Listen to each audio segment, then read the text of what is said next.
Good day, everyone. Welcome to a special episode of Third World Cinema Club. I'm John Tawasil from Press and Confusion. Hi, I'm Princess Kinok of Film Police Reviews. All right, today we'll be talking about a film that's part of the Binisaya Film Festival. This film or anthology titled Indelible is comprised of 6 segments as part that were part of the Binisaya 24-hour shootout. Toko man ka na, sir. Oh my gosh, ito na ang result. Drum roll. Congratulations again for coming here, sir. Uy, yan, istorya. Na-register agani ka? Buta-buta na dayon. Third World Cinema Club. Warning. This podcast contains spoilers. Joining us today are all of the filmmakers involved in the creation of this anthology. Well, most of them anyway. Most of them. We have for the segment Exodo, we have Rab Centino Bourbon. We have then the segment Anim na Taon, we have Eric Bico. The segment Dag Cemetery, we have Leonard Christian Apau. Gapos. Denise Makatangay is not here, but she's with us in spirit. For the segment Nasabtan Nimo, we have John Sirico, yes. Yeah, and finally the Right to Adobo, we have Frank Lloyd de la Cruz. Okay, so I guess before we start, can we have a little background on ano ba yung 24-hour shootout?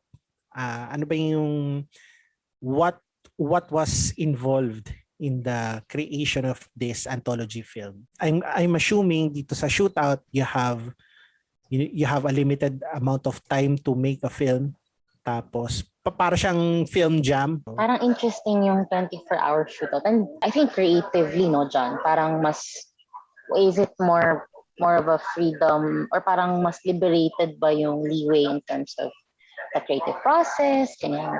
Can anybody from the panel? Yes. Ayan.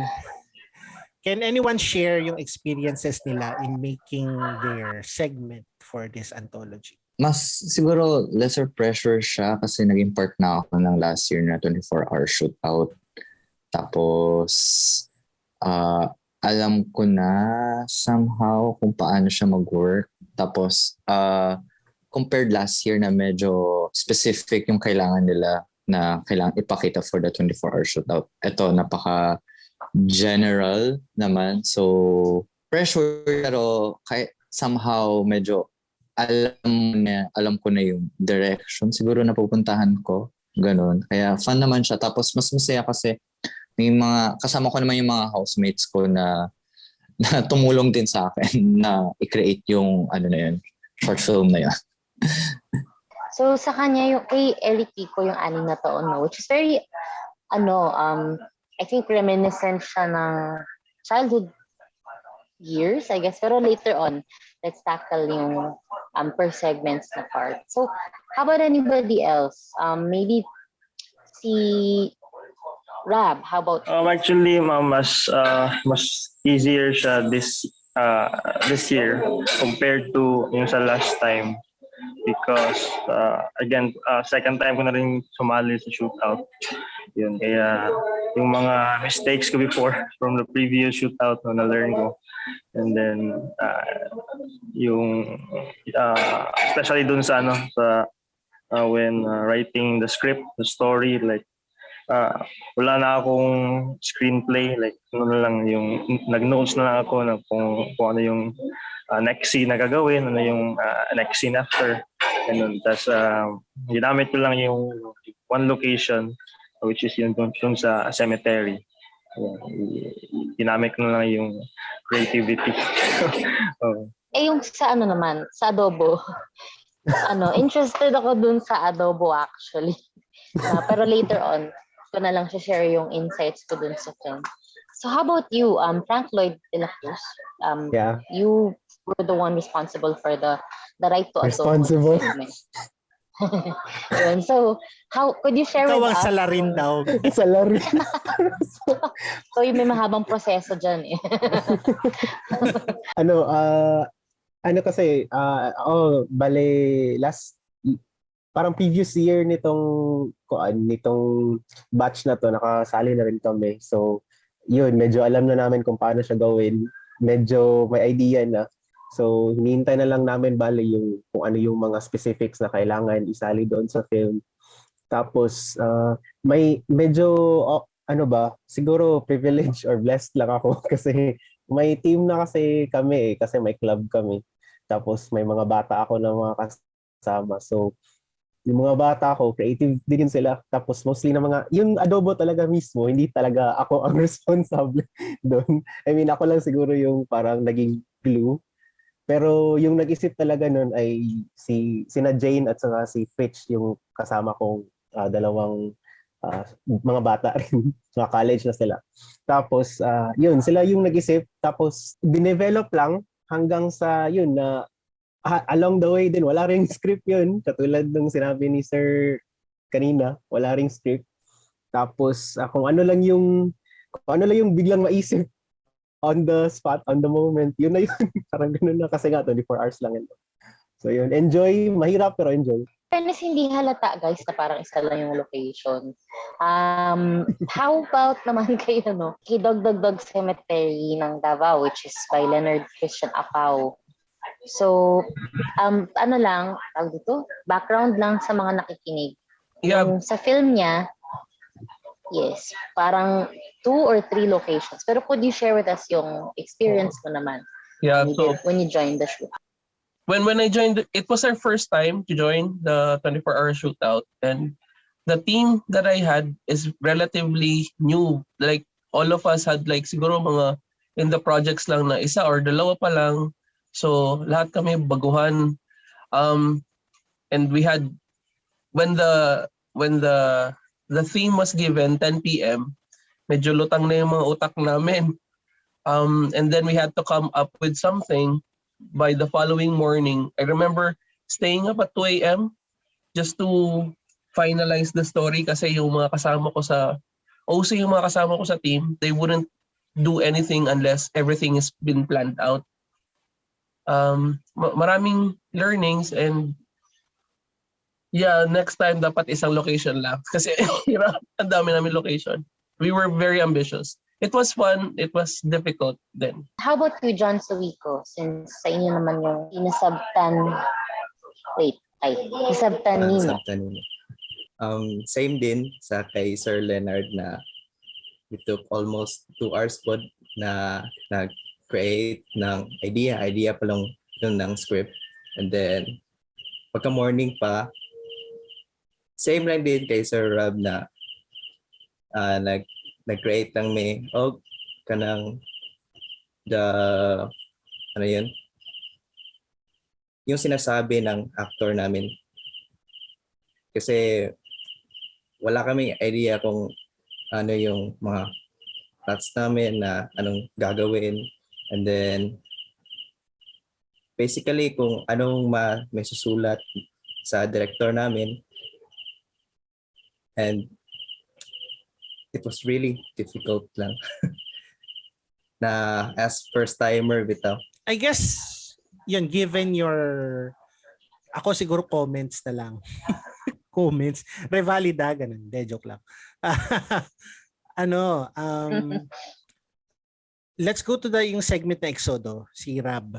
No? Ayan.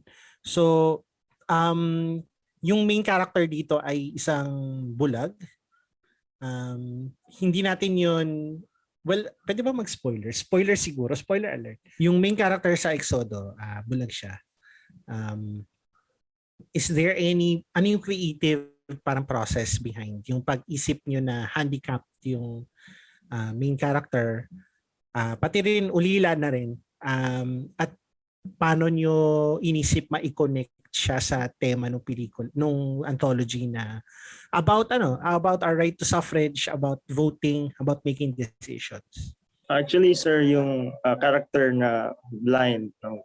So it was like it's like a shout out, no, to all the blind voters out there. No, may line nga doon,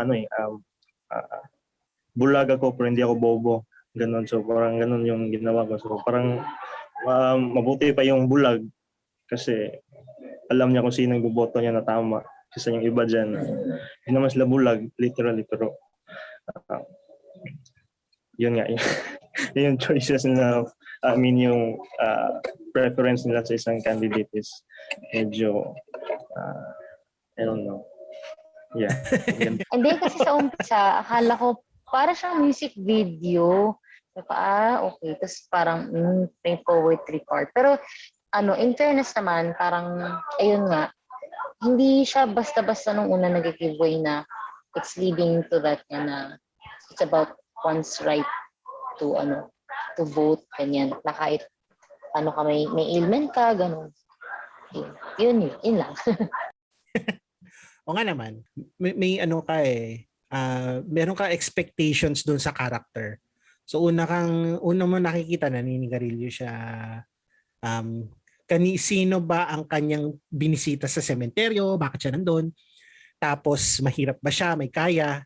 Sa huli, parang mukha namang may kaya siya. Mukha siyang tapos yun nga, yung final dialogue. Ayoko i-spoil. May coaches. May kotse siya, di ba? Tsaka, dyan very, very timely itong anthology because yun nga, parang meron silang common theme. Ay, oo nga, si Rab nga yung... Si Rab yung driver. Ikaw yung driver. Oo nga, no. Nox family, char. Bugo, char. May ganun. Ayun. So, very timely yung theme ng films nitong anthology, Kasi, yun nga, parang, in fairness naman, kudos sa binasa kasi the way na siya, kinatalog siya. Hindi siya yung parang, vote for ganito, vote for ganyan. Hindi siya yung parang particular politician ang tinutukoy. So, film siya sa Misamis Occidental. Tama ba? Misamis Occidental sa Roqueta City. Makakita tayo ng perspectives from different parts of the Philippines. So, punta tayo sa sa 6 na taon. Yan. Yung susunod na segment. Kumpara doon sa mga ibang segments, siya yung isa sa medyo abstract in a way. Quote-unquote abstract. No? So, mayroong mga papel na nilulupi. Tapos, napunta siya na yung pagkalupi niya ay napunta doon sa yung parang game na nilalaro natin nung kabataan natin. Ano nga ba yung tawag doon? May tawag ba doon na official? Kami ang tawag namin doon parang star. Ganon. Star. Oo, sa amin. Kasi parang star yung ending is yung name ng crush mo or something . Yung pinaka nakuha ko doon, yung parang, kasi yung na yun yung game na yun, nilalaro mo yun para umabot ka sa isang na eventually may mapupuntahan kang isang bagay na ito, crush ka ng crush mo or whatever, parang favorite number mo, 3, lucky number mo, 7, ganyan. 'Di ba, sis? Yung tema ng pagpili. Ito yung pinaka, kahit na abstract siya, parang dito lumutang yung team sa akin. Kasi kita-kita mo naman dun sa nangyayari. Although kahit na yun nga. So regardless kung ano yung isang, I don't know kung hindi naman siguro sa Jato or pero meron part doon na tipong may mga tao na very arbitrary yung standards nila sa pagpili. Na tipong magre-rely ka na lang sa isang laro para, alam mo yun, para yun yung pipiliin mo. Pero ang laki kasi ng consequences ng pagpili mo. Dapat may pag-iisip behind it. Na instead na kesa ganito ka lang, makukuha mo yung sagot mo. Kasi ang daming sa atin, kunyari yung pag-figure out yung game na to na, crush ko ba si ganyan-ganyan? Crush ko ba si ganyan? Instead na kausapin mo diretso yung crush mo, maggagawa ka ng games, mag-hide ka behind these parang systems of choosing na hindi nakakatulong sa pagpili mo or I guess minsan nakakatulong din kung indecisive ka. So depende talaga sa sa interpretasyon mo ng pelikula sis. Ikaw ba anong tingin mo dito sa 6 na taon. Sorry naman, hindi ako binayaran ni Eric. Ni Eric Vigo. Pero 50 pesos. Ano Gcash mo? 50 lang binayad. 50 lang. Hindi kasi internet, tama yung perspective mo dito, John. Kasi ang ganda ng title niya na 6 na taon. This was shot in QC, Metro QC, Manila. Ayan. Tapos and ito rin nga pala yung best film sa shootouts. Congratulations. Yay. Yeah. So, let's talk about the other films then. Session Gcash mo Sobra na yung bayad sa mga PF, 150 na po, sir. So, makinig kayo sa podcast namin. Ganito kami mag-podcast. Ganito. Lagi may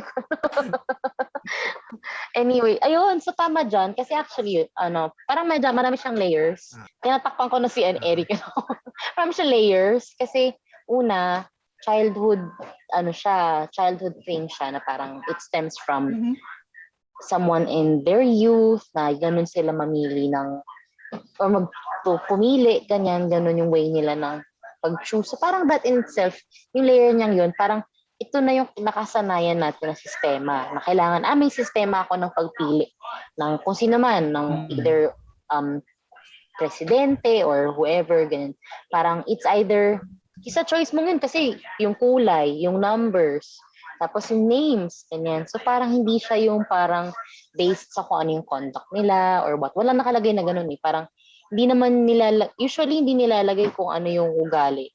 Usually kapag nilagay pa na ugali, it comes as your own ugali na, okay, pag napili ko siya, maldita daw ako.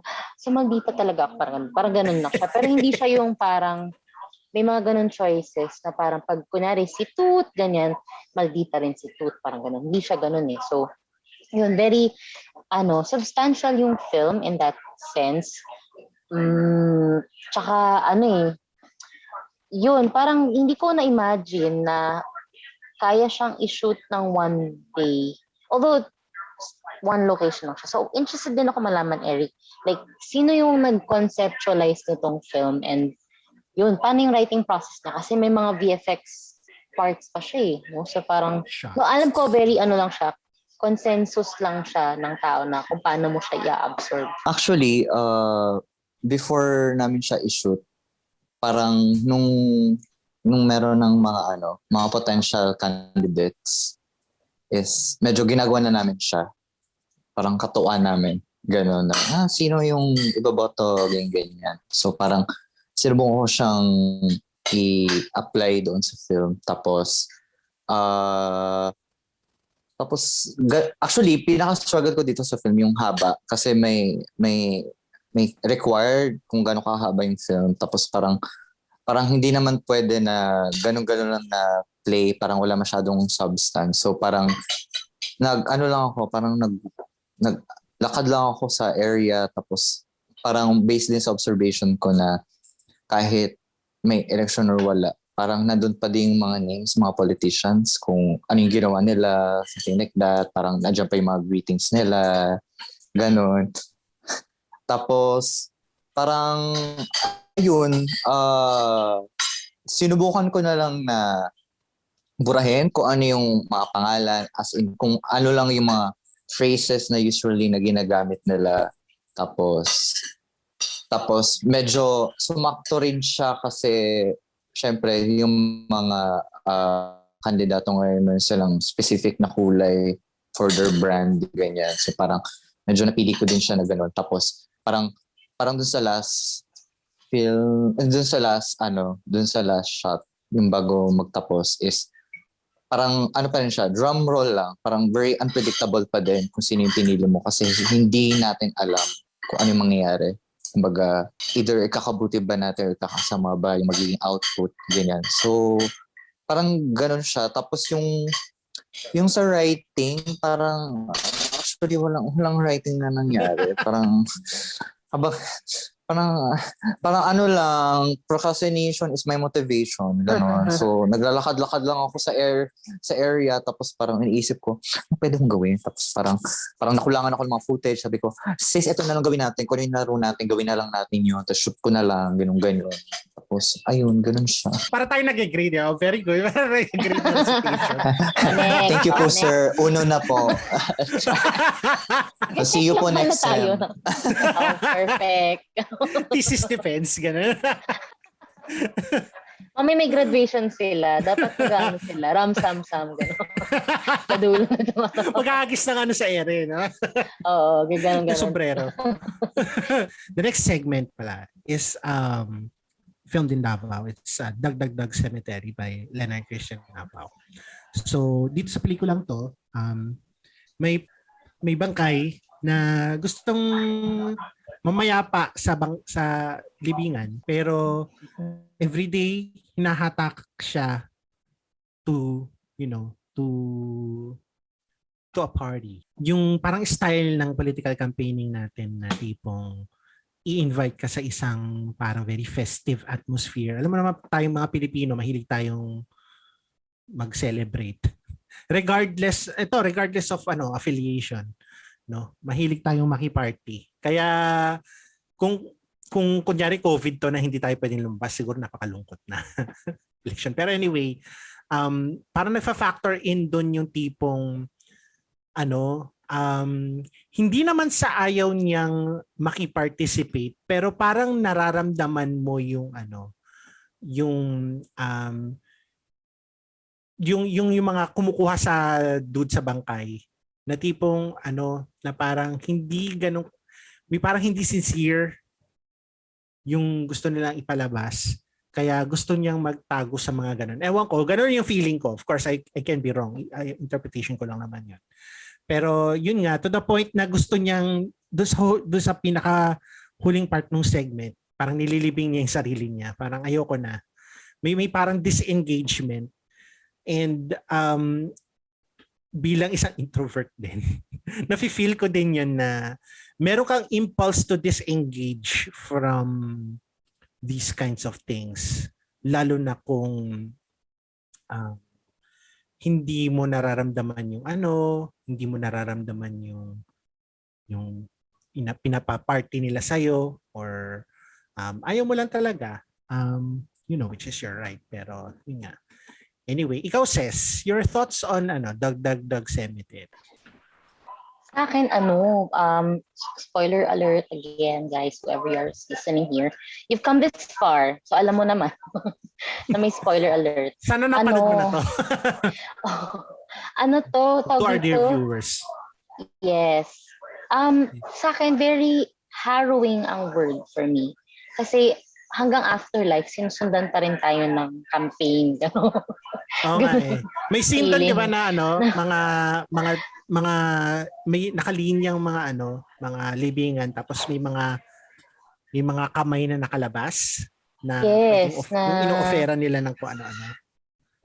So parang I feel for both the main character, tapos pati na rin dun sa supporting niya, kasi pero mo yung isa na introvertish, like just like what you said, very introverted siya, tapos parang gusto na lang niyang mag-rest in peace, pero hanggang after that, hindi pa rin talaga siya tinatantanan ng choice, or or hindi siya choice parang nung people that want you to join in the fun, or may kinukuha sila from you, yung nagbe-benefit from you, from your choice, ganyan. Tapos at the same time, yung taong yun, yung dalawang yun na naatasan, I know it's just their job, pero parang ang hirap din for them.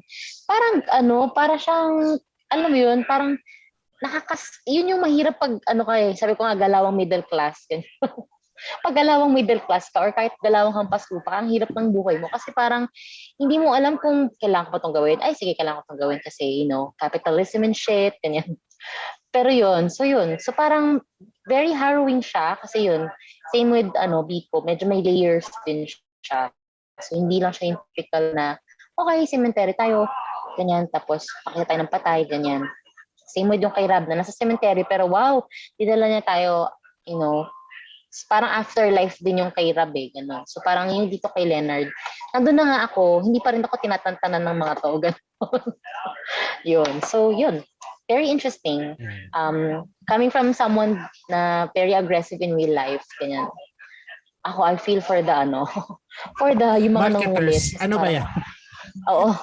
Sales Ganun. lady. Para yung sa mall, yung mga nag-ano ng credit card, gusto mo sila Ay, iwasan. sir. Yung mga ganun. Oo. Alam mo, they're just doing their job. So, yun. And then, of course, yung ginagawa nilang job, may mga kaakibat na consequences. Direct Leonard, your pa-share naman nung parang creative process mo. We really wanted to shoot in a cemetery. Yun talaga was non-negotiable kasi we shot this during the pandemic. We couldn't shoot it in a place na maraming tao. And even then, marami pa ring tao at that time sa cemetery. Because pandemic nga. So dun lang yung mga taong tumatambay. Kasi sa Moncayo to eh. I had to go to Moncayo just to shoot kasi andun yung mga film friends. So, nag-isip ng matagal for 2 hours, puyat, pagkagising, lipad, shoot hanggang gabi, yung party scene, yun na yung pinaka-last scene na shoot namin. And then there were even meron pa kami isang scene na hindi na namin napasok, which was the pivotal scene, and that changed the story din. Pero it's our first time, so masaya naman sa ending pa rin. How the film came to be. Ano yung scene na yun na eventually na it was supposed to be the main character voicing out everything that what you just said, like ano bang mangyayari if I vote for this, or if I don't vote for you, the campaign that you're pushing. Hindi naman ibig sabihin na yung partido niya lang kayang magpaganda ng sementeryo na to. Hindi lang naman yung partido niyo makakapagpaganda ng buhay namin, ganyan. So it was really against those who were yung campaigning kasi. Magulo talaga yung story, I swear, kasi madalian. Magulo talaga sabog. So yun. I'm glad it worked out a little bit fine, pero a lot of things could have been improved. Pero okay naman siya. Pero okay naman siya. Fairness. Parang ako, yun ang interpretation namin na parang hanggang dito pa naman, parang very pervasive. Ikababawas ba ng buhay mo sa after, there in that place, kung boboto ako or hindi, di ba? I mean, I understand din naman na yung pag-campaign mismo, lalo na sa mga taong hindi pa aware sa mga bagay-bagay, it might be a good thing. Pero in some, parang, yun nga, nagigets ko yung desire to, parang alam mo naman kung ano yung gusto mo sa sarili mo. Parang gusto mong mag-disengage sa mga ganun. Interesting pala kasi this is from Davao. So yun, kanina backgrounder, I did mention I'm from Davao. Tapos yun, actually I know a lot of people there na parang they have different party lists, tapos they have different agendas of, affiliations.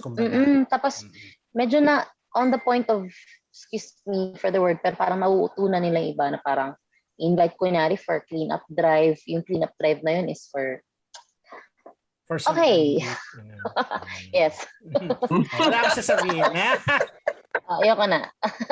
Ayoko na mag-talk. Yes. So moving on from that, the next segment is another segment filmed in Misamis Occidental. No, it's nasabtan ni mo. Out of all the segments in this anthology, ito yung pinaka parang documentary-like. It mirrors some of the beliefs ng mga kakilala ko. Ikaw, Ses, your thoughts on this? Yung linear, pero yung meron siyang narrative from a person's point of view, an actual person's point of view. So yeah, I agree na parang, yun yung medyo nag-differentiate sa kanya, what set it apart from the whole anthology kasi, some people would say, nandi, yung mga mahihirap or yung mga working class, they want this, parang ganun. So parang to hear something from an actual working class na, he actually says na parang, teka, bakit, sige, I'm gonna give my taxes or my votes to that person, pero bakit parang hindi ako nagbe-benefit from it? So, Parang may parang remove from the larger picture minsan yung mga politicians. Kasi yung epekto nila, either hindi mo nararamdaman yung trickle down, or kung meron man silang effect, sobrang layo ng connect niya from dun sa source na hindi mo maiko-connect na sa kanila galing yung paghihirap mo or yung pagsagana mo sa buhay. Kaya yun, at yun, may perspective, di ba? Pero Direk John, saan hango yung mga thoughts na to? Are they your own thoughts or are they thoughts na na-collect mo from other people din? Yung mga ideas namin doon, nung panahon kasi hindi kami undecided sa mga taong pipiliin namin kung sino yung kibali vote namin doon na panahon. So we created that film, yung anthology pala, na sa yung person lang. So kibali yung ginawa namin is binigay ko lang yung camera na tara shoot tayo kung saan. So yun yung sinabi mo sir na parang documentary style siya kasi pinakita namin yung kung ano yung mga sa environments namin, kung ano yung mga problema. And overall, the content was more on a negative style, yung puro reklamo dahil parang walang nagawa sila, like, ganyan. And as ako yung nagsushoot din, pero parang mostly yung actor lang namin kasi sa kanya yung perspective, di ba? And then nag-shoot and go lang kami. Wala kaming script, puro notes lang yung ginawa namin. Kasi parang hirap yung challenge na pinigay nito eh. But at least we give it a try to accomplish it. Talagang first time talaga, First time talaga. Like kami lahat, sa director, ako, sa actors, yung mga PA namin. in fairness, very sincere yung film. Before we go to the last segment, a short word din about Gapos, no? This one is metaphorical but very straightforward. May making M, yeah. MBB, molecular biology. BB cream. BB cream. MBB cream. BB cream. Manila Bulletin, Board. boys. Kahit na, alam mo yun, may visual imaging, very straightforward. There's this person who is being parang controlled, and parang it urges kumbaga the viewer or the main character then to break free of that control, to think for themselves, which is very important kasi autonomy mo naman yun eh. Nasa sayo talaga yung boto mo. Kahit sino man ang iboboto mo, at least gawin mo yung botong yun without the influence of something external, something na hindi something na hindi makatotohanan. Ganun na lang natin. Parang ibase nyo sa kung ano ang nakikita nyo at kung ano ang totoo. Parang ganun yung lumalabas sa kanya. Ikaw, Ses, yung thoughts mo about Gapos? Yung symbolism nung lead character, kung saan nakagapos yung kamay niya doing things that I don't think anyone with the reasonable mind, unless offeran ng something na may halaga, gaya ng na-present sa film would do. So, ayun. So the last segment, and definitely not the least, is The Right to Adobo. This was filmed in Davao by Frank Lloyd de la Cruz. Yan. Yay. So ito ang the very fraught pala. This is a very fraught quest of a woman na gusto lang niyang bumili ng toyo, no? Para sa adobo nila. But no. Parang tinalo pa ang Lord of the Rings na kung saan siya napunta. May kulang na lang ay may inaway siyang demonyo sa tulay para makuha niya yung toyo. At sa huli, hindi pa toyo yung nakuha niya, asin yung nakuha niya. So, ang gulo, ano? ayun Talagang kalbaryo no? I guess yung pinaka dito is yung right mo to suffrage should not be infringed by bureaucratic, red tape. Parang gawin nyo na lang simple. As in, kung kani-kanino ka pa pupunta para mag-register, kailangan mo ng clearance, kailangan mo ng ganyan-ganyan. I think yun lang naman yung yun.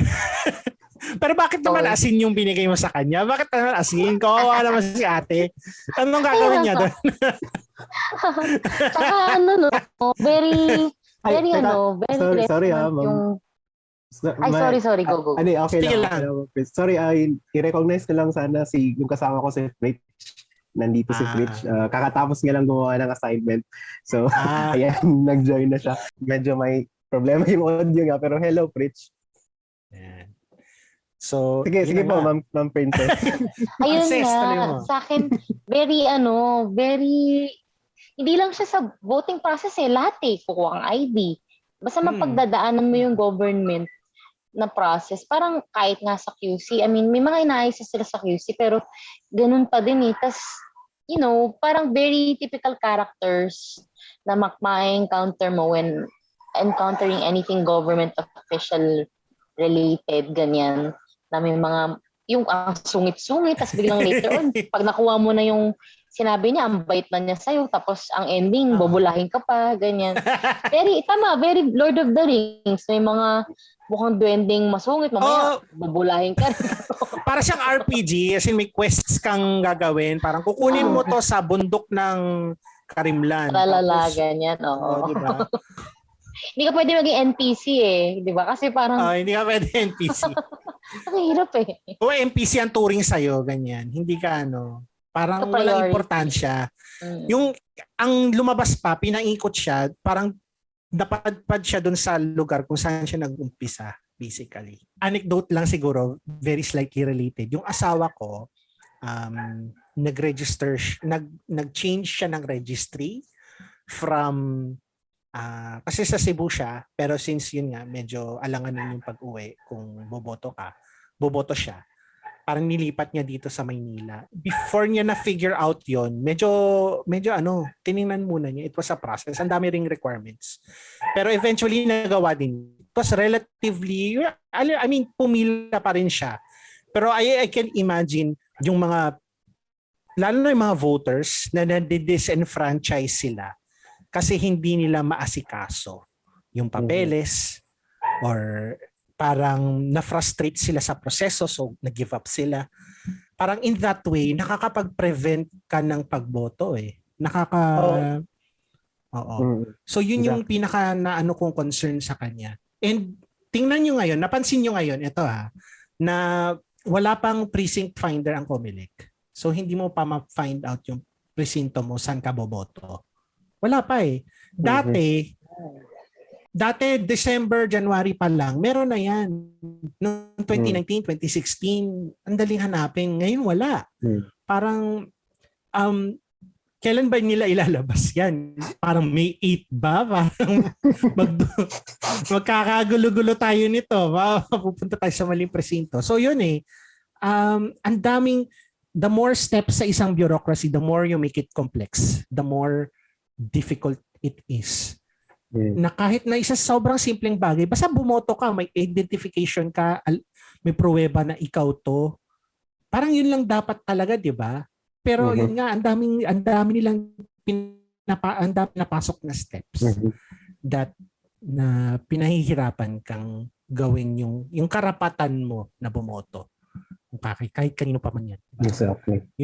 Di ba? Yun lang naman. Kaya yun, dito sa lahat ng natawa din ako kasi di ba I guess part din na limited yung resources. Parang the same guy represents yung different stages ng bureaucracy. Siya din naman yun Siya yung pork leader, siya yung parang monolithic tuloy yung labas na di ba, isa lang yung itsura ng tao. So, Tawa ko pa. appreciate ko Purok din. Imbes na purok, naging pork leader siya. Oo, di ba? Pork leader. Yun, hindi yun sinasadya. Bale, hindi yun talaga nasulat. So, bale, narinig na lang na, uy, purok sounds like pork. So, yun, Diba? pork. Kaya nga, tama yung sinabi mo, parang na-prevent na tuloy yung basic right natin. Kasi, ano rin yun, kapag hindi ka masyadong privileged, parang hindi mo na lang aasikasuhin. Kasi, kailangan mong mamasahe, kailangan mong mag-absent sa trabaho, ganun, para lang makasikaso yung mga papeles. Kaya ganun, nakakalungkot kasi supposed to be lahat tayo may right para bumoto or para makipag-transact sa gobyerno, pero hindi pala siya ganun ka-accessible, lalo na din sa mga hindi masyadong alam mo yung mga wala gaanong resources. So nakakalungkot yung ganitong sistema. Cecica, your thoughts on the right to adobo? Hindi makapagluto na. Pagdating niya sa bahay, sira na yung panis na yung paris na yung karne. Dama ko yung frustration dito kasi, di ba, bilang hindi naman tayo kilalang personal, and hindi rin ako buntis or anak ng sundalo, whatever. Hindi ako yung makakapag-fast lane, ganyan. Walang fast lane. Normal lang akong tao, ganyan. So, yung frustration ko dito, sabi ko, naalala ko, paano kaya yung adobo niya, luto na ba yun? Ganun, luto na kaya? Sunog na, gano'n. Yun. So, ayun, tanong ko lang din pala, parang paano niyo siya na-conceptualize? Like, saan galing yung, maliban sa, syempre, siguro, based on your own experience din. Pero parang, diba, kung yung assignment was okay, about voting, ganyan. So, how did you come about this? And bakit adobo? Bakit adobo yung naisip mo? Pagkain. Metaphor. Bakit hindi, pinakbet? Kare, di ba? Walang peanut butter, gano'n.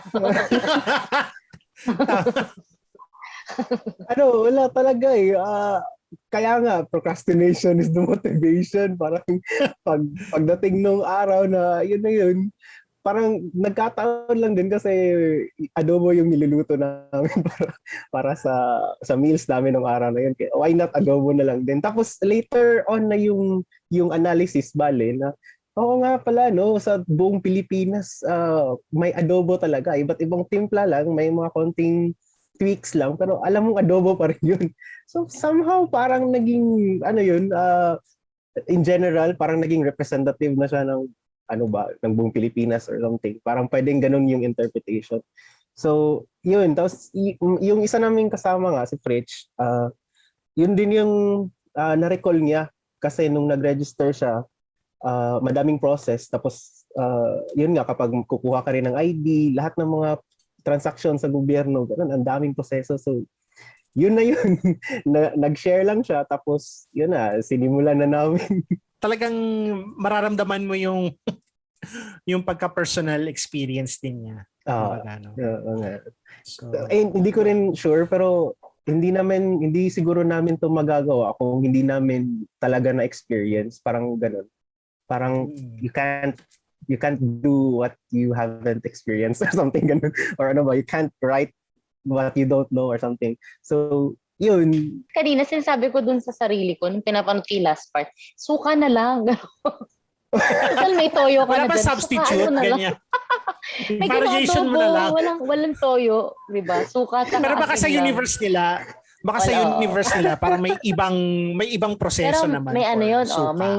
may ibang basa rin ako doon. Parang, pumunta ka sa window for. Oo. Pero may ibang basa rin ako doon. Kahit na may asin na siya at may suka siya, gusto niya pa rin ng may toyo kasi yun yung gusto niya. O, di ba? Yun yung choice niya. eh. Yeah. Yung choice niya. Ayos, 5 points. Ay, thank you po. Gcash na lang. Gcash na lang po. Nasa chat. Convert to cash pala. Convert to cash. So yun no, Indelible, 6 segments from 6 very kahit na first timers no, 6 very promising. Wow, very promising directors. Yes. Mapupunta na kayo sa Hall of Fame ng Binisaya. Yes. Binasaya. Hopefully more I look forward to more works from all of you. Lalo na very underrepresented. Hindi naman sa underrepresented pero parang gusto kong mapalawak yung scope ng representation natin na hindi lang Luzon, hindi lang Manila. Parang talagang buong Pilipinas. Talagang in fairness, very very malakas ang filmmaking parang community. Once again, thank you to all of the filmmakers Thank you Indelible po. that joined us tonight. Yes. Yeah, Leonard and your cat, Yes. Eric, Rob, Ming. Frank Lloyd, John. Yeah. Super thank you for joining us. And Fritz also. Thank you for dropping by. Yan. Yes. And ayun, until next time, no? Ayan, Ay, Ses, dumami yung pusa ni Leonard nung binati Oo nga na. Nag-multiply. Kanina isa lang. Marami talaga yan. Ano yung silang lahat? Ani, thank you. Wow.